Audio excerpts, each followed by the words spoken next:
Thank you, Mr. Chairman, and thank you for conducting this hearing. To kick off this Congress, there is no more important subject than the security of our nation and of moving away from these horrific policies that have abandoned that security in the name of political correctness or in the name of some sort of social engineering or in the name of political expediency. I've been listening to this discussion today, and it strikes me that perhaps Washington does what so many Americans thinks Washington can do, which is talk ceaselessly about things that have little connection to their actual lives.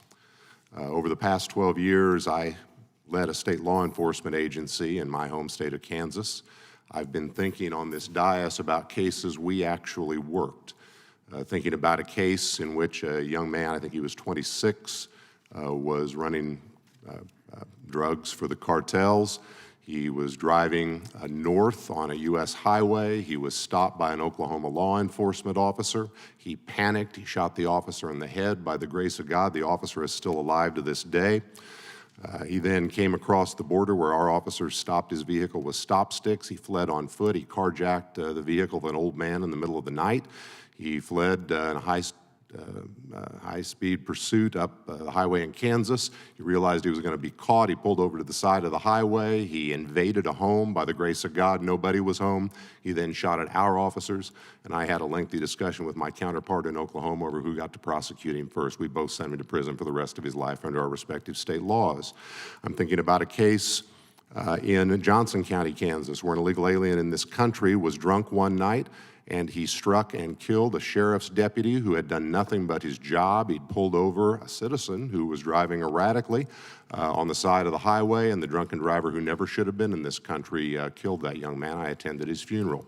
I'm thinking about a case in a very small county in north central Kansas where an illegal alien came to this country, raped a child, and we sent him to prison for the rest of his life under the laws of the state of Kansas, not because he was an illegal alien, but because he raped a child in our state. I'm thinking about a case in northwest Kansas where an illegal alien came in a very small county and murdered his domestic partner. We sent him to prison for the rest of his life. I'm thinking about a case in southwest Kansas where the same thing happened.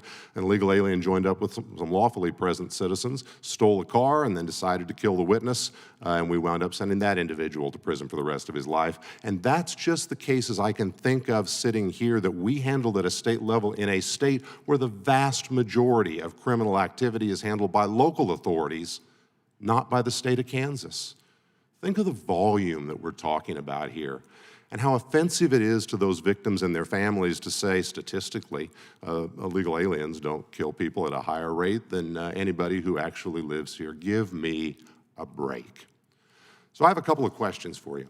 I'd like to know, obviously we've talked a great deal about how enforcement priorities and policy priorities in this town affect cooperation and interactive. Out in the real world where federal law enforcement actually work with state law enforcement and they're not getting orders out of this town, they do their jobs in order to keep our communities safe and don't worry so much about who is doing what. They just want to get the job done. It certainly works that way in my state of Kansas.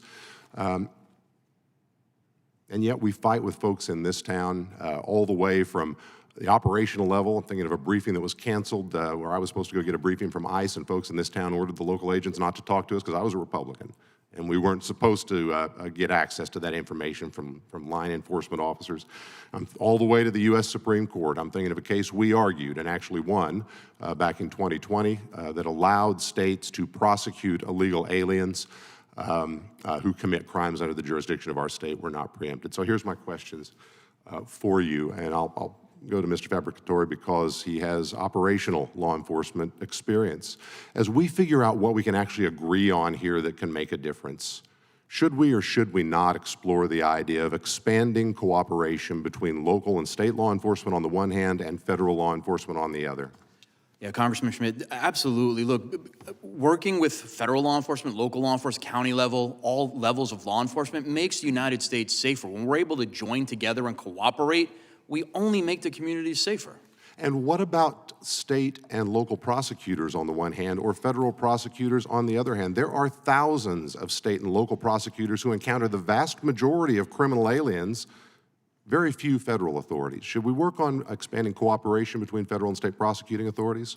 Yes, absolutely. Any work that we can do together is going to make sure that we can make sure that we're going after criminals. And so too with respect to state courts, where the vast majority of these crimes are prosecuted. Should we work on expanding the ability of state courts to assist us in enforcing our immigration laws? Yes. Thank you very much, Mr. Chairman. Thank you.